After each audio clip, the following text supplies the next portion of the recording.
So we're going to start with our tools. We'll need a little bag of replacement parts that sits in every tufting machine that you buy. It comes with this and also with some tools. And we're going to start with one of the little Allen keys. And we want to start with opening up this element right here. This is called the Scissor Opener. And if the scissor moves back into the machine, it will hit this element, causing the scissor to open up again, ready to make a new cut.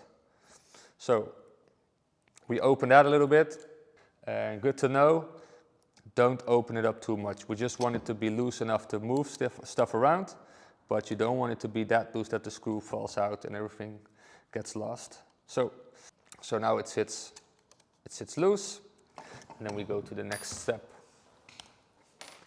So next to the scissor opener at the back, we also want to focus on the scissor closer, which is a metal part at the top of the machine. Every time the needle of the scissor hits that, the scissor will close. That's all caused by one mechanism at the top. You need a different Allen key for that.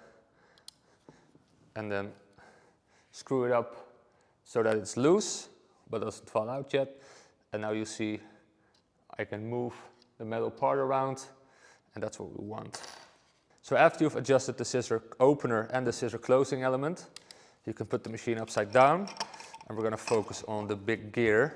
You want to make sure that the gear sits at 6 o'clock. And what do I mean with 6 o'clock? You want to make sure that where the screw is connected, it sits all the way to the back, so as far as this is possible. So this is what I call 6 o'clock. This is not okay. I would call this 5. I would call this 7. You get the picture. So put it all the way back, something like this. So this is completely to the back. And now we want to focus on the scissor opener, which is the metal part on the left side of your machine. This one right here, which sits loose. So the gear is all the way to the back at 6 o'clock. We can move the machine to the left, that's not a problem, but make sure that it does not move the gear. And what we want to do is we want to push that scissor opener all the way to the front as much as possible, and it will start to hit the scissor. That's where we want it to be. So make sure it stays there, and then screw that on tightly. So scissor opener is now tightly closed, and it will open the scissor if it moves back. So now that we focused on the scissor opening element, we're going to focus on the other side on the scissor closer, that metal element that the scissor hits to close.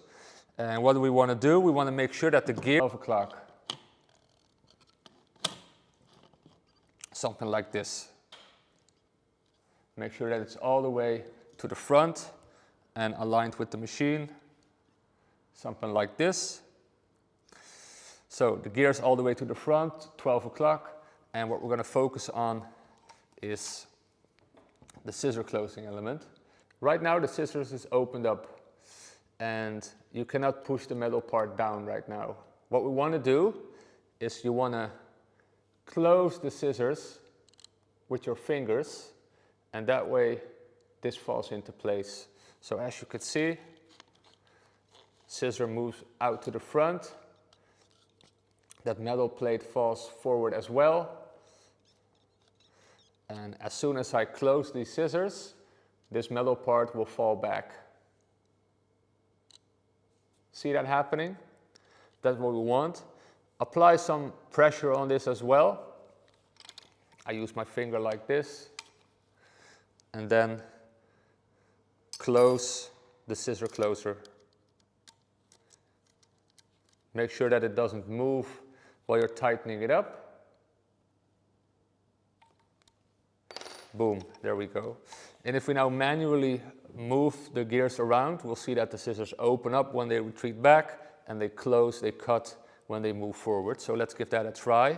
So if we look at the camera right now, scissor is closed. Pull it back, it will start to open. Yeah, it's opened again.